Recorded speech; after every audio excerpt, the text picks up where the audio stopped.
Welcome to the West Sports Show. In today's show, what next for Oscar Allen?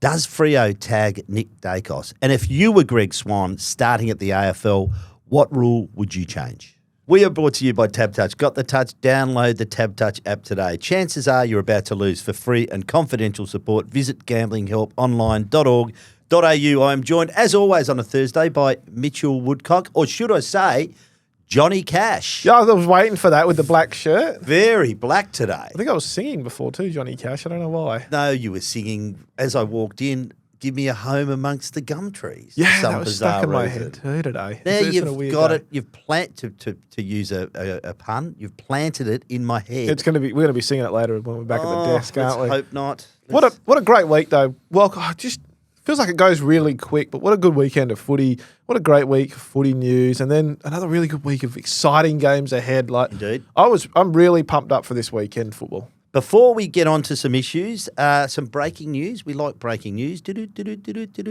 Adelaide has re-signed Jordan Dawson, or in fact he's finalised a contract extension to remain a Crow until at least the end of 2029. Great news for Adelaide. Fantastic player. Will figure prominently in the Brownlow medal this year, as he should. So great news for Adelaide. They're really going somewhere. 100%. I've got them finishing top 2 at the moment. And, geez, Sydney would be really upset to have lost him when they did. And Adelaide, what a trade back in the day. They got him, Brown, contender, and then a captain. It's one of the trades you dream of as a list manager, isn't it? I won't go into too much detail because this will appear somewhere online or in the paper the next few days, I think. But we've just done our finals predictor that you can do online in the AFL website. And I've actually give you one little exclusive. I did mine. I've got Adelaide 1, Collingwood 2 at the end of the year on percentage. Yeah, I did it the other day too, and I did the same thing. I think Adelaide have got a really good run home, and Collingwood have got a tough run home, and we'll talk about that obviously this weekend soon. But yeah, really exciting. I know people say that it's been a bit of a boring season with the 9. It's been anything but only 9 teams in it. The finals race, but it's still so much to play for. There are so many storylines left to play out, and I don't think that there's going to be.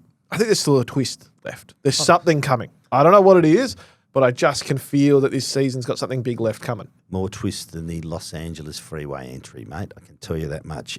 You are fresh from West Coast training and Andrew McQualter's press conference. A couple of things that were discussed in there. Let's start with Jack Graham, who's remaining in Adelaide, remained after the game. Obviously a withdrawal on the morning of the match against Port Adelaide last Sunday due to his homophobic slur, his self-reporting. It's been well covered this week. But what do you make of the fact that he's just stayed for a few days with family in Adelaide this week? Yeah, I can understand. Without making Jack sound like the victim, I can understand why he has stayed with family back in South Australia. He's not playing for 4 weeks, 3 more weeks, so you may as well catch up with family. And also, I'm assuming he wants to stay out of the limelight a little bit, and obviously he's expressed his remorse and his shame, and he probably just wants to be around family. Like I said, I'm not trying to make him sound like the victim here. What he did, I completely discourage. It's just no place for it in society, let alone football. And but yeah, definitely understand why the club is just letting him have some time away, and I think it's perfectly understandable. Interesting ramifications too for the John Worsfold medal, because I've got him right up there. Probably got Liam Baker winning it at this stage, but he's up there. I think Ruben Ginby will poll really well, so I think could be costly for him in the Worsfold medal, Jack Graham, these 4 matches. Yeah, Harley Reid coming with a bit of a bang too. Yeah, he'd be up there somewhere, but I've still got Baker ahead. Oscar Allen. So my mail remains the same. Brisbane 6-year deal, upwards of 800,000. Will trigger band 1 compensation for West Coast, which is the key in this. It really is. Andrew McQualter not so convinced he's going to go. Well, yeah, so I had Andrew McQualter's press conference today. Spoke out a range of issues, but I wanted to talk about Oscar Allen, and the reason I'll frame this question in is it's interesting that he's obviously out for the rest of the season injured, and there's a time frame. Everyone expects, like you said, and it's been widely now, it's basically just spoken about in circles as he's going to Brisbane. It's not even reported or speculated. It's pretty much just acknowledged. Like a fait accompli now. Yeah. And I sort of wanted to hear what Andrew McQualter's thoughts on it was. So we'll just hear some quotes from him now.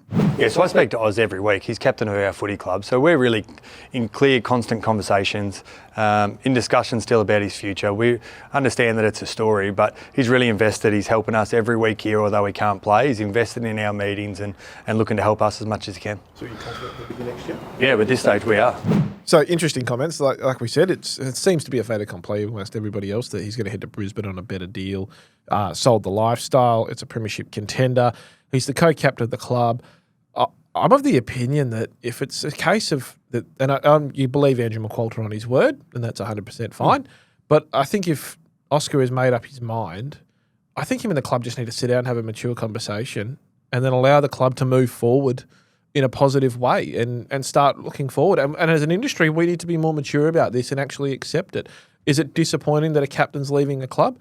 Yes. Is West Coast going to be completely disappointed? Well, we'll show him some love. Match the 6 years. This is about length of tenure. It's a short lifespan an AFL career. So I'm not surprised Oscar's still heavily involved. He's a good person. He'd have his arms. He's his co-captain, so he would have his sleeves rolled up, and he would be in meetings and still educating younger teammates and older teammates. So can he not do that too and still be acknowledged that he's not going to be there at the end of the year? Of course you can. You can obviously then keep him out of certain meetings that you feel may influence their future that he doesn't need to be a part of. But there's still no reason we can't say, okay, well, you've got 2 months here and then you're gone. Can you help with Jack Williams and stuff? And I'm sure Oscar, being the mature person he is, would be doing that. So I'm just of the opinion that we need a bit more maturity in this space. The player movement space has never been more free and open, but we just don't seem to have this maturity as an industry to accept these sort of decisions. And so if that's on Oscar's mind, if he is going to Brisbane, if he's made his mind up, let's just all have that open conversation and get it out there. And I think it would actually be better for West Coast. I think it would be better for Oscar. And I just think it would be better for the industry as a whole. Do you think we'll get to the point where, and I do, by the way, where it's like the NRL, where and other sports around the world, where mid-season it's revealed I'm going to be playing at another club next year, but you just see the season out? Yeah, 100%, and it should. If you leave a job and you've got 3 weeks there, you still work at that job until you're gone. It's no different here. I understand sport has a passion element to it that's a bit different, but at the same time, these players are capable of doing it. If Nasiah Wanganeen-Miller is leaving St Kilda at the end of this year, he's not playing like it. So and this kid's, very young. Surely other players can do that. I honestly think sometimes the decision about all the secrecy weighs on players worse than when they've made the decision in their head. So that's just my opinion anyway. Look, I hope it happens. I think we just need to be more mature in this space. So what did you glean from the 20 minutes you're allowed to watch West Coast training? It's always difficult on a Thursday, isn't it, when you get the 20 minutes? It's hard. I got a giggle out of Clay Hall wearing the number 2 and Jake Waterman. They've been swapping the numbers around at the moment. By the way, shout out to Jake Waterman. This is what professionalism looks like. So he's winged. He's had the shoulder reconstruction. He's always out there on the training track, whether it's on an exercise bike or whether it's just running laps, just the presence, which is important. He's out there having a kick the other day, just marking with the left arm, because brilliant. It's making a bit of a statement to your teammates. Hey boys, I can't participate anymore this year, but I'm out here. Well, and not only that is that I may not be able to play this year, but I'm going to make sure that when I come back next year, I'm in the best shape I can be. If I can't tackle or do physical stuff with my shoulder, I'm going to come back, though, with the legs just turned over, with my body in a great shape, with my running ability. And let's face it, while he kicks a lot of goals, he's also a really good lead-up forward. Liam Ryan looked pretty good. I expect him to be named at this stage. Tim Kelly's the interesting one for me, obviously. Surely Jack Graham out now for another 3. You need some experience in there. Yeah, so I reported last week, Quarters, that Tim and Andrew had a very mature conversation, essentially where Tim was told he was likely going to be the sub. And Tim's opinion was, well, if I'm not in the best 6 forwards and I'm not in the best 6 midfielders, let me go back to the waffle and prove that I'm in that area, or let me get some form back. Whereas as opposed, I think his thinking was, unless there's an injury, which he didn't want, he was probably only going to get a quarter and a half max and then maybe be dropped back to the waffle anyway. So his thinking was, let's just rip the Band-Aid off. Let me go down there and get some form back then come back. Which he did. So it was a successful foray, wasn't it? I think it's actually a really mature thing for a man of his stature and age to do. I know it copped a lot of criticism, people saying he was sooking out of being the sub.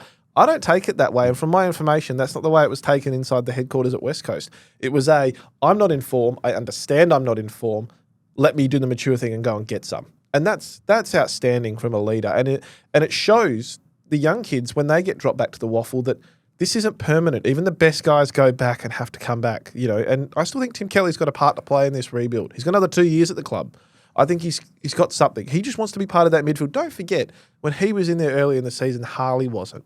He was at half-back, Harley at half-forward. So I'm curious to see the dynamic of Harley and Tim in the midfield if they get going. I think if they want to beat Richmond, I think Tim has to play. That's the key. It's a winnable game. Yeah, so get in. And I know coaches will say every game's a winnable game. We head in like that. That's fine. That's a mentality you've got to have. Yeah. The reality on paper, though, is this is a game you can win. Absolutely Richmond are beaten up.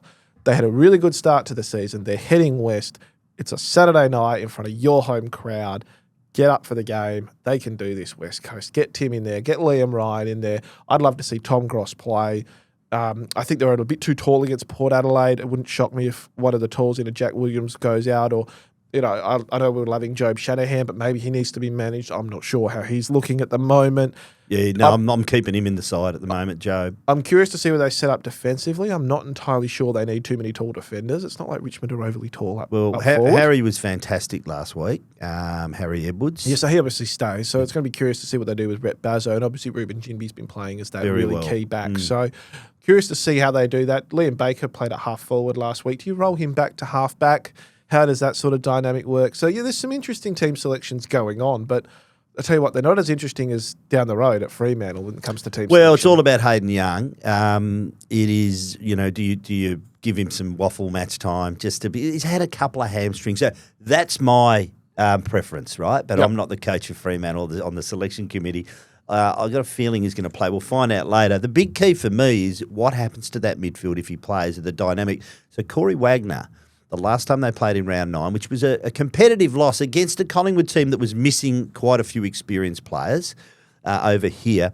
But they tagged Nick Dacos with Corey Wagner. It was quite a successful, I think 19 possessions, which is quite low for Nick Dacos. So do you clearly get that's one of your go-tos, if not the starting go-to. But where does that work with that midfield if Young comes back in? So interestingly, I think about Neil Erasmus when he was in the side was only playing about 60% midfield time. And Hayden Young, when he was in the team as well, quite often was being rested at full forward. And I think he's got the ability to do that. So if he does play AFL, and I expect him to, whether he's the sub or a starting 22 and gets subbed off later, I think Hayden's going to play in the AFL. I reckon they've held him back an extra week or two from what he should be, and that's to avoid the waffle return and to make sure he's definitely good to go. So wouldn't shock me if he's playing in the AFL. I think they can do that. I think Corey Wagner can still go to Dacos and keep that midfield mix right. I don't mind Sarong resting up forward. I think he's got to learn to do that. The best players do that. The best players have an ability to go forward and be able to kick a goal. You look at the bottom Pellies. Even Nick Dacos can do it. Patrick Cripps can do it at times. So you've got to be able to do that. I wouldn't mind that sort of adjustment. I'm curious to see if they do go to Nick Dacos because Nick was okay against West Coast. He was okay last week against Gold Coast. But the game breaker against Gold Coast was Josh Dacos when he went into that midfield in that final quarter. 16 disposals, 5 tackles, 4 clearances, 2 goals. That's a game that some players would love to have, and he had it in a quarter. So I'm curious if he goes in there, do you go to someone like a Josh Dacos? How do they work that? And don't forget, Nick Dacos had a very quiet game when he was over here last time. I think it was round 9. Jack Crisp was the one, though, that really fired, and Fremantle's structure really fell down defensively. So that's where they've got to really focus on this week for me. But a big opportunity to get a scalp at the MCG. No Dan Houston, no Jeremy Howe. Nick Dacos is beaten up. No Billy Frampton. Bo McCreary may come back in, but he's off a hamstring as well. So there's no chance he's going to be at fully fit. And then no Jordan De Goey. If you're going to get Collingwood at the any time, it's now. And coming off a game on the Gold Coast, which does tend to suck a bit of energy out of you. So...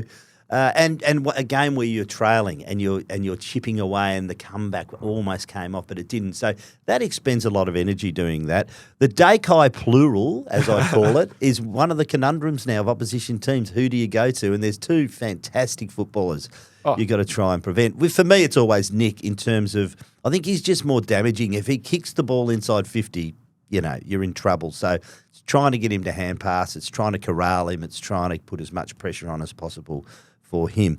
Now, on Monday, we'll get to that game in a minute. On Monday, Greg Swann starts his new position at the AFL as EGM of football performance, and has, I don't expect any miracles. Chris Fagan, the Brisbane coach, of course, Greg was formerly CEO of Brisbane, said don't expect miracles overnight. It's a big job, and there's quite a few things to get right. So it's going to take him a little bit of time, but at the top of his agenda is shortening games, Mitch. So that doesn't mean necessarily officially, reducing the time on the quarters are played. It's about tweaks to the rules. So things like, ball ups. Nominating ruckman. Things like the 666 warning. Get rid of that.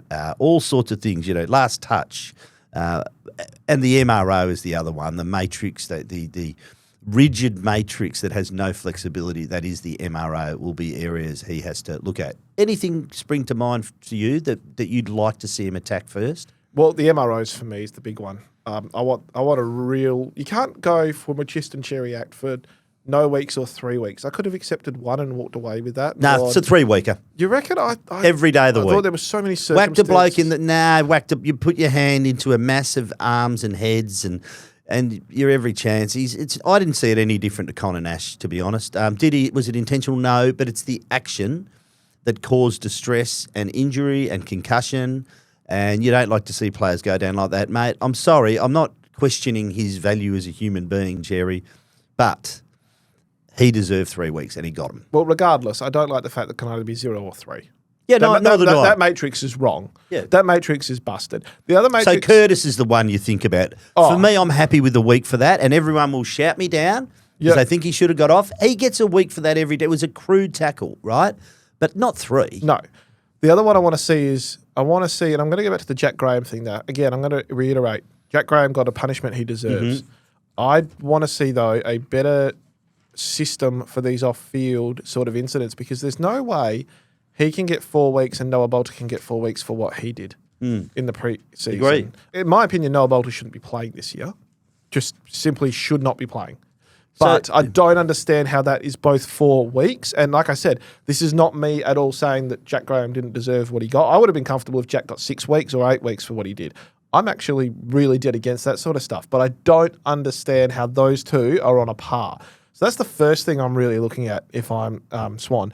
The interesting thing about length of games, I actually agree with him. So the 666 rule, can we scrap the warning? We've known for years that this has been it. No warning now. It's a free kick. It's a free kick. Bang. And you know what? People will say that's a harsh free kick. Well, you don't get a warning for a head-high tackle. You don't get a warning for a push in the back. You don't go, oh, that's your first one. No, it's a free kick. So you know now that this is the way it's going to be. If you're not set up when the ball's ready to bounce, that's on you. It's been around for a long time.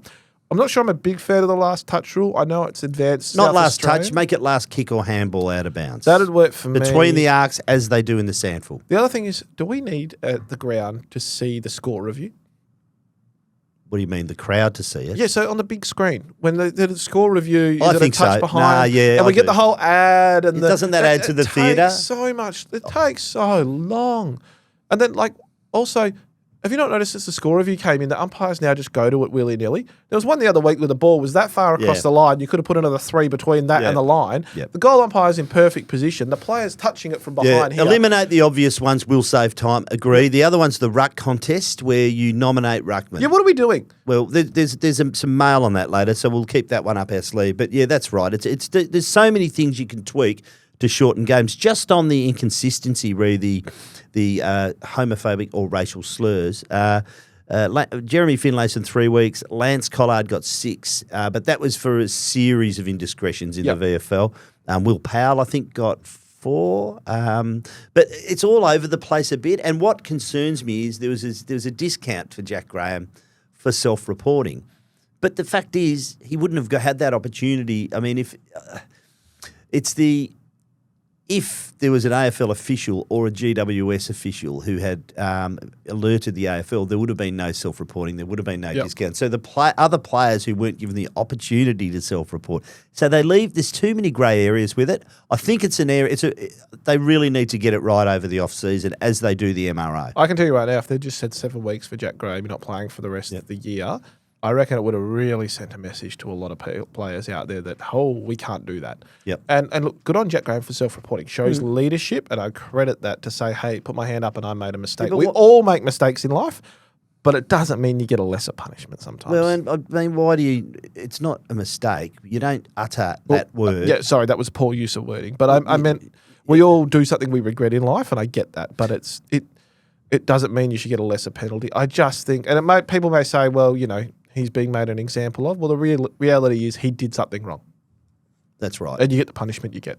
Just by the way, on the length of games, round 18, 3 games went over 130 minutes. So we need to do something about that in terms of, and it is a very long season. So let's see where we go with that one, my friend. Now, let's pick some winners. But first, let's go to our good friend at Tab Touch, David Short. Shorty's tips. G'day, Shorttey. Hello, Quarters. Who's your hot tip for this week? Aaron Cadman, the Giants youngster, has been in hot form. He's kicked 16 in his last 4, so going at 4 a week. He's paying $5.40 to kick 5 or more, 11 to kick 6 or more. That's what he kicked last week. Love Aaron Cadman. Love the way he takes the footy at the highest points. A beautiful mark. Yeah, he's really developed nicely, and having the opportunity to play behind a couple of bigger name forwards has just allowed him to sort of ease into his work, and he's now really Jesse starting to Hogan fire. coming back into that team. They're going to be very hard to beat, and Big I time. expect them to make some mess in September. No surprise this week about your cooler. Yeah, the Bombers. You got a feel for them. No, you don't. To be fair, though, they've had a season from hell. They just had injury after injury, another couple of big ones over the weekend. And to be fair, their loss to the Tigers last week, it was a below-par effort. So, they'd be a bit sore and sorry at the minute, the Bombers. Yeah, ding, ding, that was the karma bus. Who's your hot tip? Hot tip for me, I'll take a multi. The Doggies-Lions game, I think it's going to be a high-scoring game, so I'll go the over 170.5 there. Into Hawthorn to win, Sydney to win, and Adelaide. That's paying $3.28 this weekend. Geez, the Doggies-Lions, absolute antithesis of the Richmond-Essendon game last week. One of the worst games of football I've ever seen. Yeah, absolutely. But hopefully this one's the complete opposite, and we get plenty of goals out of it. Injuries at the Bombers and a lot of injuries at Port Adelaide. Yeah. They're on the drift for you this week. They are. So they opened up at $3.55, but they're right out to $5.25 for their clash with the Hawks, who are 130 into 116. So one-way traffic, all the money there for the Hawks. Love your player to watch. One of my favourites and most, I reckon, underrated players in the comp. I would agree with that. And I'd also say that it's probably as good as I've ever seen him play the last 3 weeks. So we're talking of Jakey Melcham from the Melbourne Football Club. He has kicked 14 goals in his last 3, 5-4-5. One of them he kicked almost as many points as goals. So he could easily have kicked nearly 20 over 3 weeks. That's my idea of an informed forward. He's paying $10 to be the first goal scorer of the match and $6 to kick 4 goals or more. He'll get me for a little play this weekend, That's a Jakey. good bet, that one. Thanks, Shorty. Cheers. All the best, Quarters. Righto, Mitch. Let's go. Let's start with this evening's game. 5:30 p.m. Marvel Stadium. Essendon $9. The Giants $1.06. By goodness, that was a shocker. Essendon Richmond last week. I'm still getting over it. 6 changes to the Bombers. I'm almost feeling sorry for him, but I just can never feel sorry. I've got a sick fascination with Essendon at the moment. Like, I'm obviously tipping GWS, and I'm sure you are as well. But I kind of want to watch this game for the fact I just want to see what their kids can do. And then I want to see what GWS... Are GWS going to put 100 on them tonight? Possibly. Stephen Coniglio back in. Great to see the West Australian back in. Josh Kelly and Jesse Hogan out-managed. 6 changes. Another 6 changes for Essendon, including the outs of Goldstein caddy, Nick Martin. How tragic. Yeah, it's for sure. Great young man, great footballer. All the best, Nick. We look forward to seeing you back on the footy field a bit to the latter stages of next year. Shield, Guelphy, Perkins, Gresham in. And one of my favourites, the beautifully named Vigo Vincentini. He's the sort of... Don't you reckon it's the name? You'd find him wandering around the Renaissance period with an easel and a painter's jacket on and painting the vistas. One ear. What a beautiful name. One ear. Yeah, one ear. Mailed it to his lover. It's Van Gogh. Yes, exactly. The Giants have won the pressure factor in 88.2% of games this season, the highest percentage of any team. God, I love their handball game. They use it so well through the corridor. Won 5 of their last 7 against Essendon by an average margin of 34 points. Essendon was involved in the lowest scoring match in any AFL venue since 1999 in the last round. with a match aggregate score of just 83 points. That's excluding 2020, of course. That's the what you need to know, season. That's all you need to know about that game. And GWS Giants will win. It's just by how much. Friday night at the Gabba. Great game pending. Brisbane $1.52. The Western Bulldogs $2.55. Dogs have lost 8 of their last 10 at the Gabba, dating back to round 4, 2010, by an average margin of 24 points.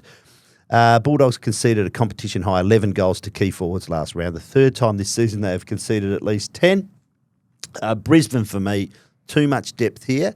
They're at their home track. And for the Dogs, it's all about defence. They're a beautiful side going forward, but they can't defend when it goes back the other way. No, and it makes you wonder why Jed Buslinger's not in that side. So hopefully when the teams get named this afternoon, he'll be named. Brisbane, for me at the moment, geez, the Dogs are disappointing. And I have to wonder, the criticism that came after Longmuir last week when they dropped out of the 8 after a little loss, you got to wonder where the criticism is. Well, you saw it from Kane Corns, but on Luke Beveridge, they dropped out of the 8 after a loss. You wonder if the same people that go after Justin will go after Luke. Well, he's gone after Luke in the past, mate, because they're not good friends. No, so Kane has, but David King wasn't on the show on another radio station earlier this week, and he obviously is a very big critic of Justin Longmuir. Well, I just wonder if he's getting the same sort of pressure in the Eastern States, because squad they've got, they should be playing finals. 100%. And if they miss finals and they've re-signed him, it blows my mind. Same with Freo, by the way, but not everyone can. It's a tight squeeze up there. I want to single out one player here. Hugh McCluggage has had 38 score assists, ranked number 1 in the AFL, the third most ever by a midfielder at the end of round 18. Chris Judd and Dane Swann both had 40 in 2011 and 2009, respectively. Well done on picking the Lions. Not a bad couple of players there to be associated with, but yeah, I'm going the Lions. UTAS Stadium, Saturday, 11:20am, Hawthorn $1.16, Port Adelaide $5.25. Some breaking news. Mitch Lewis to return for the first time since last year off that ACL. Good luck to Mitch. Marbia Chol will be managed with soreness. Be an interesting look, that forward line, as it was last week when Cal Shadir returned. I thought his return was really good. The venue says Hawthorn. Port Adelaide has conceded 12 goals to Ruckman this season, the most in the AFL. I think that's a concern for them, with Lloyd Meek in ripping form. The Power have scored from 51.4% of Darcy Byrne-Jones kicks into the forward 50, ranked 9th. Good player, but yeah, Hawthorn for me, the venue means a lot, so I think they'll get the win. Match-up here, though. Barrass v. Lord or Barrass v. Georgiades, or does Battle go to Georgiades? He's in form, Mitch. Just, I think, with his mobility, he might test and stretch Tom Barrass a bit, so I think Barrass seems the more suited. Yeah, it wouldn't shock me if they put Sicily then to Lord and have Barrass just as that free man on the smaller venue. Well, maybe Sicily they try and get free though.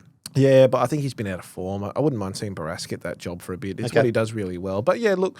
Did a pretty good job. It was a good battle with Josh Tracy last week. 100%. They've got a luxury too, though, Port Adelaide, don't they? So it's a completely different forward line for the Power. But yeah, Hawthorn for me, they're really, it was a hiccup last week. They'll come back strong. Well, this is the clash of the rivals, mate. They don't like each other, and Gather Round was the big upset. And it's kind of died out. No Rosie out and Rioli out.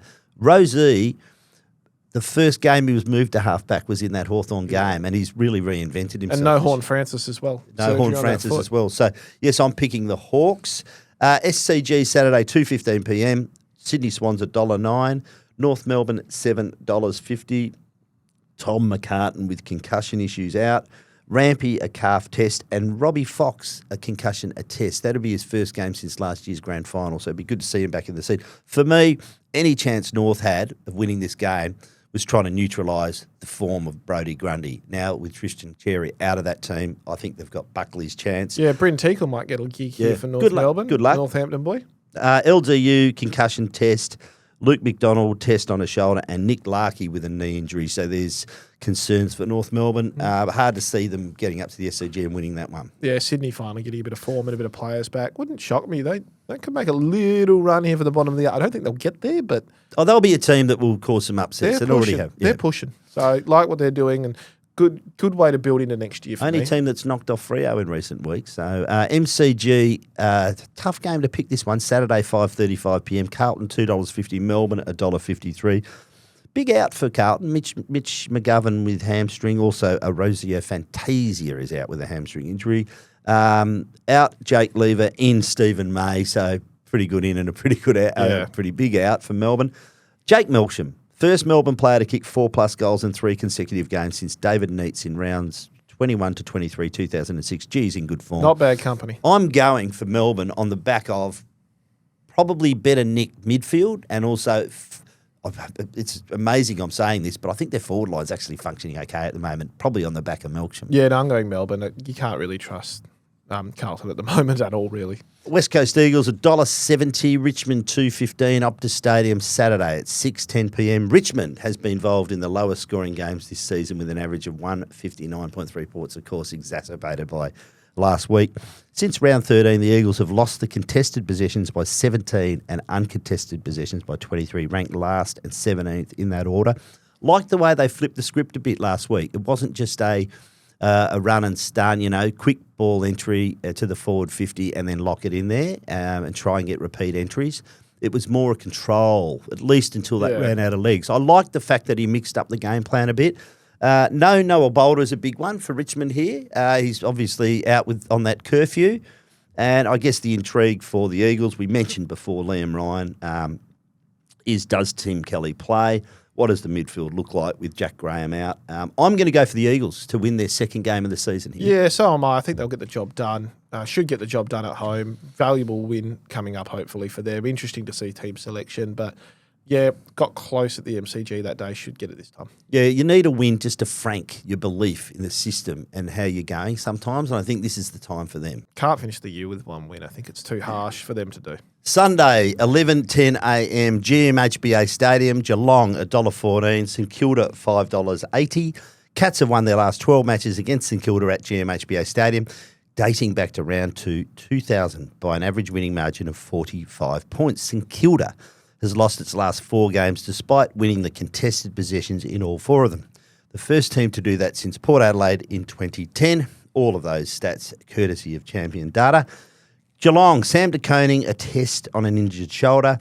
Some question marks over Jeremy Cameron with a groin injury, but with the Coleman medal on the line, he'll probably find a way. If he does play, he'll be pitted against Callum Wilkie. So I just want to mention Callum Wilkie because this is 150 successive games since he's made his debut. You'll remember, picked up in the rookie draft after being overlooked in 4 successive national drafts. Has not missed a game since. All-Australian, best and fairest winner. He's only the Here's a trivia question for you, Mitch. He's the second player to play 150 consecutive games since his debut. Who was the first? Jim Stones. Really good effort, but no. Sydney player? Yeah. Mid-2000s? Brett Kirk? Nah. Tyconelli? Jared Crouch. Oh, I remember Jared Crouch playing the 205 flag. Yes. One of the guys broke a little 13-year-old Mitchell Woodcock's heart. Oh, did he? Okay, yeah. well. It's very upset that day. Okay, well, it won't be happening today before, he's not playing. But Geelong will beat St Kilda at GMHBA, not surprising. Yeah, 100%. Incredible. One of the most exciting teams to watch versus the most boring team in the AFL to watch. Yeah, I know. It's horrible watching Ross Lyon coach games. Sunday, 1:15 p.m, MCG, Collingwood $1.30. Whoa, big game. Dockers $3.50. Out, Bobby Hill, Dan Houston in, possibly Brodie Myercheck and Pat Lipinski and Beau McCreery, who I actually think is as important as any player in that team. Got something you can't teach. Well, pace. Exactly. Hayden Young is the big question mark. Yep. Who do they sub? Who do they drop if he comes in? Is it Dudley? Is it Banfield? Dudley started as the sub last week. I think Banfield, just with his versatility against a side like Collingwood, is really important. Alex Pearce ruled out yet again. Can they win what Justin Longmuir calls the toughest gig in the AFL? I say no, I'm picking Collingwood. Yeah, I'm picking Collingwood too, but I think they can do it. And the longer this week goes, the more I feel like I want to change my tip to Fremantle. I don't know why. It's just there's something about the Dockers at the moment. I feel like they're hitting their straps at the right time of year. Well, if you want to change it, we can do it right here now. It's officially on the table. If you want to change it, flip it. Can I do it, Josh? Of course you can. Josh is nodding at me. No, I don't know if this will be reflected in the game. You can change the game now, can't you? Yeah, I can do it. Well, our boss does it all the time. So, listeners, if you see Mitch Woodcock's tip in the paper, I'll change it on the app right now. I'll change it on the app in front of us. We're going Fremantle. I'm backing them. I love it when I pressure you in. We're 100%. We're going Freo. We're on the train. Let's go. Here we go. So you're not going to dislike me, are you, on next week when? No. Here we go. We're going. Yep. Look, done. Okay. For the camera, it's done. Freo. Confirm. Okay. So you're Freo. I am Collingwood. We've taken. Do they tag the Dakai? Well, you can't tag both. I think you start on Nick, but I tell you what, if Josh does what he does in that last quarter, you'd be putting someone on him pretty quick. Yeah, that was one of the best quarters of football I've ever seen. Yeah, the last quarter it was. Yeah, it certainly was. So I'm a pie. Well, I'm picking Collingwood. You're picking Fremantle. Adelaide final game around 2:40 p.m. Sunday. Adelaide $1.38. Gold Coast $3.05. Adelaide has lost 4 of its last 5 matches against Gold Coast, with the last 2 losses coming by 6 and 1 point respectively. However, the Suns have never won a game at Adelaide Oval, Mitch, with 11 losses by an average 43 points at the venue. However, point 2, the Suns' win over Collingwood in round 18 was their first ever victory against a team sitting on top of the ladder. So they are bucking history this year, the Suns. Gold Coast finds a mark from just 18.7% of its kicks into forward 50, ranked 17, something they have to address. Butts out with that horrible chest injury, Braden Cook concussion, possibly Luke Pedler and Lockie Murphy to come in. Nick Murray, a key defender, and 2 key defenders, possibly James Ballese, the other one, to come in. For the Gold Coast, Sam Collins, test on a calf, massively important to them, I think, with Riley Thilthorpe in sensational form, and, of course, Toot Miller out with that hamstring injury. You've got look like you've got some late-breaking news. No late-breaking news. I just... Well, you got me excited. You put your hand up and you looked at me. I'm angry. I'm angry because I just realised something as you were talking. What? The game overlaps with the Collingwood Fremantle game. Mm-hmm. Why? I know. Why? I know. Well, it's happening a lot. If I wasn't working, and I'll be at the Fever on Sunday, by the way, and go to the Fever. Yeah, good luck to the West Coast Fever. We don't often cross-pollinate on this broadcast, but what a great effort. 12 in a row. Yep.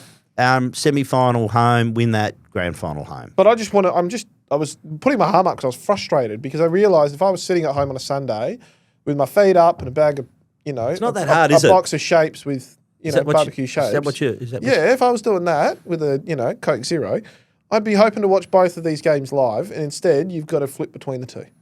I don't get it. No. Put it on twilight in Adelaide time. Give me something more. The AFL have got to fix this. We have a floating fixture for, You just reminded me of something when you're talking about sitting at home watching with your box of barbecue shakes. I was watching an NRL grand final in the 2000s. West Tigers won. Benji Marshall ran amok. Anyway, I'm sitting on the couch watching it with a box of barbecue shapes or something similar. Might have had a couple of beers, and I set myself on fire because there was a candle on the coffee table, and I had my socks. My socks just caught on fire. So that's just doused them with beer, and that was pretty funny. When he says he had a couple of beers, that means he had a few reds, I reckon. No, just had the sock there, and the candle was near it, and it was getting hotter and hotter, and then all of a sudden, whooshka, she went. So there you go. Mitch, these things happen. Did we give our winner? Well, I'm picking Adelaide. Yeah, I'm picking Adelaide too. Okay. But, geez, what a game. Yeah. I think that's what frustrates me. Is I want to watch both those games. Well, you have to tape one, mate, or watch it back on 7+. Exactly, I will. I'll watch a little mini. Thirsty Camel mailbag time, Mitch. This week's special Asahi Super Dry Stubbies. Ooh. Camel Club members such as yourself, Mitch, member price is $56.99 a carton. Get around it. Join up in store or online today. We are giving away a $50 digital voucher as usual, thanks to our long-time sponsor and very good friends at Thirsty Camel. Get your questions in for next week to TheWestSport at wanews.com.au. Please include your mobile number at the bottom of your email, as we will send you a digital voucher if you're a weekly winner. So that Please keep them as short as possible. But that means all you got to do is send a letter in, and you could be paying $6.99 for a carton of Asahi. That's it. That's that simple. Yeah, it's exactly and then you can sit out with your carton of Asahi, not the whole thing, hopefully, drink responsibly, and not set yourself and with your box on of fire. shapes, and enjoy watching overlapped games. Mm-hmm.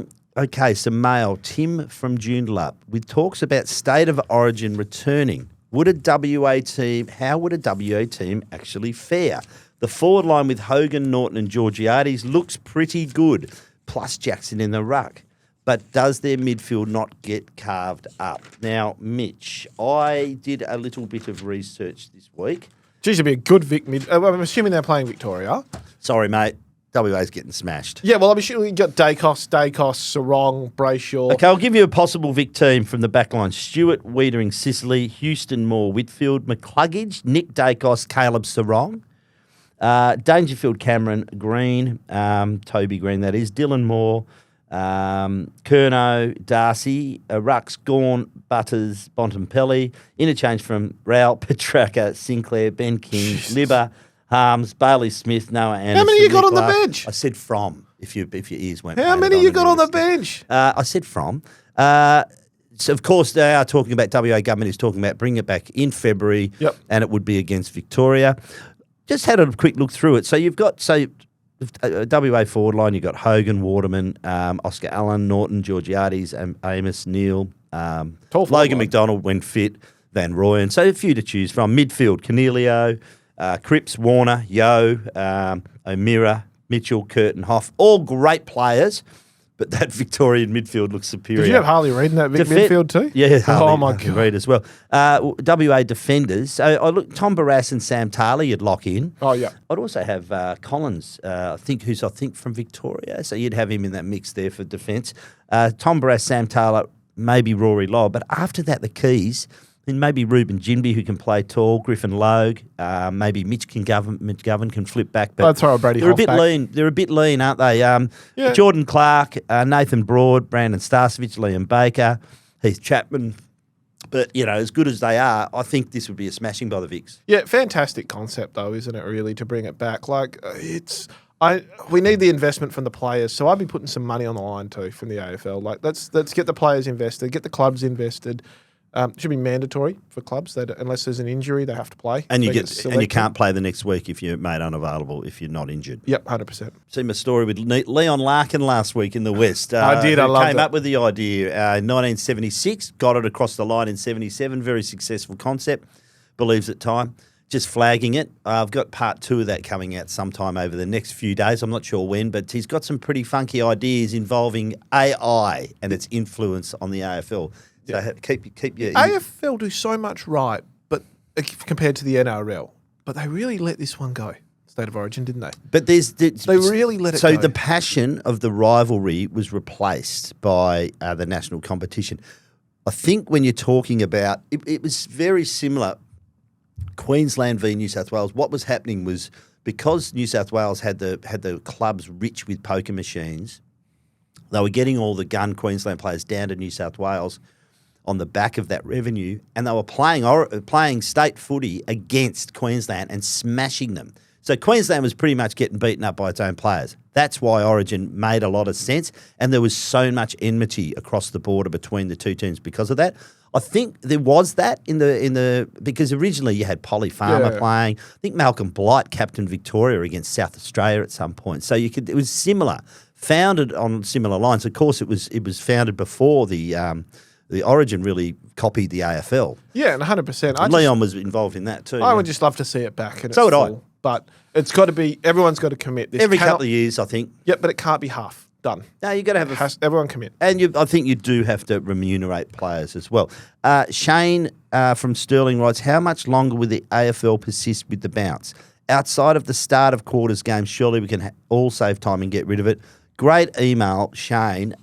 Interesting, Greg Swann, who comes in, has been a fierce critic of the bounce, and as a CEO of Brisbane, and before that at other clubs, wanted to get rid of it. So that'll be really interesting. So I never notice when they don't bounce the ball, only because... Sorry, I do notice when they don't bounce the ball, only because they've stuffed the bounce up the first time, and I think, oh, God, we're just going to go back to do this again. We want to talk about reducing quarter legs. Yeah, Take that away. I just think you bounce at the start every quarter. Yeah, that's fine. And then you throw it up. Just think about the anticlimactic start to an AFL Grand Final. The countdown clock ticks down to 10 seconds, 9, 8. The umpire walks in and throws it up. But imagine he bounces it and it goes 6 metres the other way and we've got to restart it. It doesn't matter, mate. You get it right. Bounce to start the game and each quarter. I'm not against that. Overall, I just don't see... We've lost the art of rucking a little bit because of it to me. Well, you want to read the Leon Larkin response to it. It's quite remarkable. So this one from Devon from High Wycombe.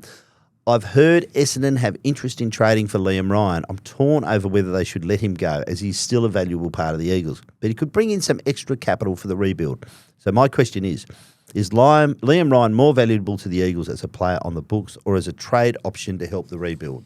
I haven't heard that one just yet, so that's an interesting take.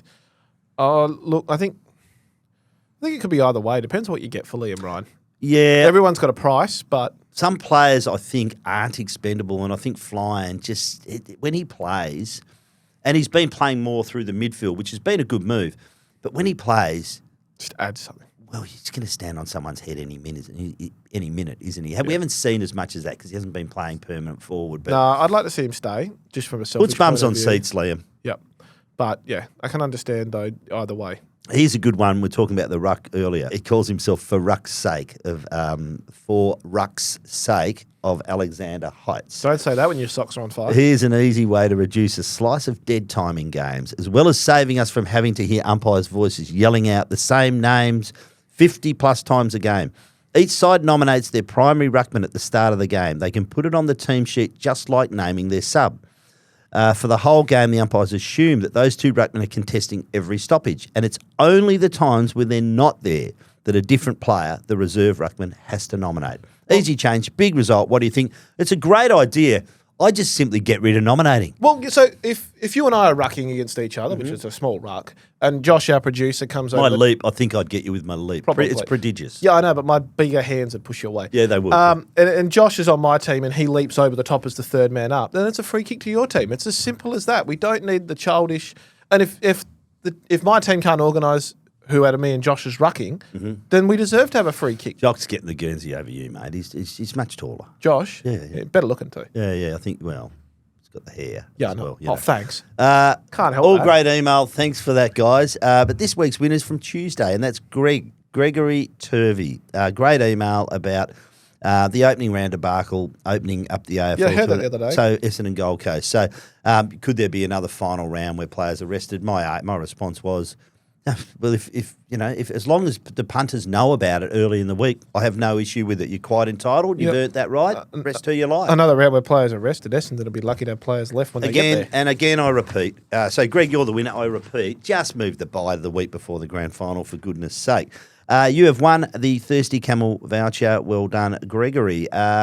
You've been listening to the West Sport Show. We've been brought to you by Tab Touch. Got the touch? Download the Tab Touch app today.